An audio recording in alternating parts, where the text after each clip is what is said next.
बिस्मिल्लाहिर्रहमानिर्रहीम।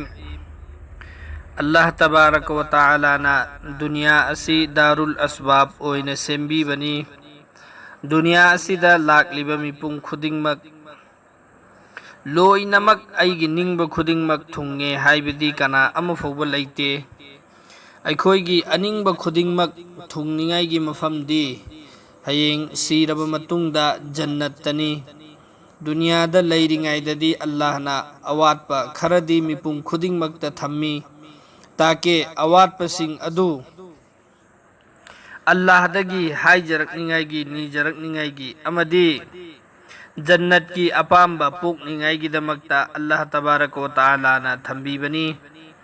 अदुबु करी करी गुंबा मतमदा कना कना गुंबदा यामना जरूरत ओइरबा अमदी यामना पामजना निंगजबा थबक अदुबो हाइरिबा थबुक अदु थुंगदना लैबा अदुगुंबा यामना लूरबा थबक ओइरबसु अमदी यामना पामजना तौनिंगबा अदुबो थबुक अदु ओइददना लैरबा अदुगुंबा मियोइसिंगिदमक्ता ngasi matik magul लैरबा यामना कानरबा पवार लैरबा दरु शरीफ अमा खंगमिन्नरसी। हाइरिबा दरु शरीफ असी अखोइना सोलगा अमल असी तौबा तारबदी इंशाअल्लाह सुम्मा इंशाअल्लाह अल्लाहना सुक्सोई सोइदना यामना थूना महाकी अनिंगबा अदु अल्लाहना थुंगहनबिगनी। तौबतबो तौगदौरिबा थबक असी जायज ओइबा थबकता ओइबा जरूरीनी।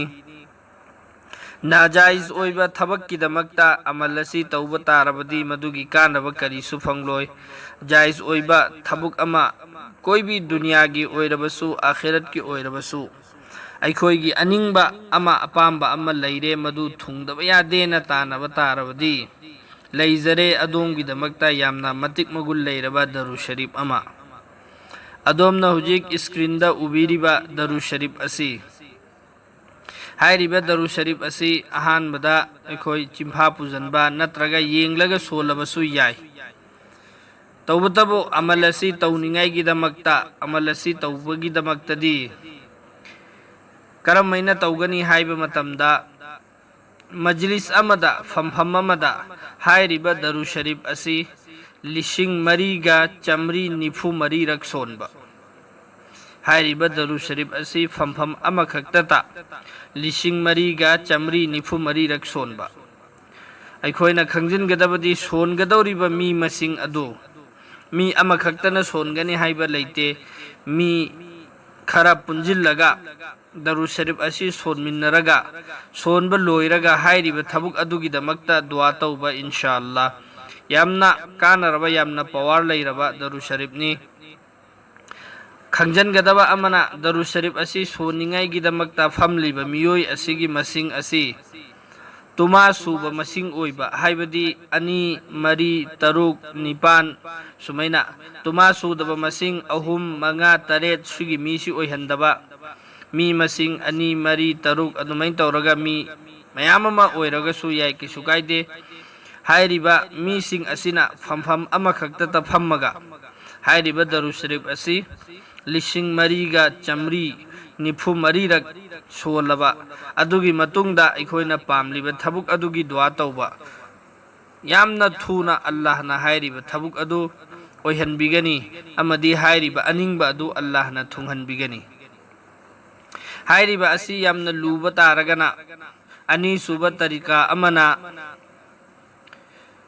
ऐशा नमाज की मतुंगदा वजूगा लोइनना ऐशा नमाज की मतुंगदा वजूगा लोइनना चामगा निफुमा थोइरक नुंतीगी हाइरिबा दरु शरीफ असी सोनबा नुमित निफुनी फौबा इंशाअल्लाह लूबदगी लूबा थबुक ओइरबसु अल्लाहना इलाई लाइना ओइहनबिगनी। अहुम सुबा तरीकाना नुंती खुदिंगी ऐशा नमाज मतुंगदा वजू की साता सिर्फ निफुमा थोइरक हाइरिबा दरु शरीफ असी सोनबा।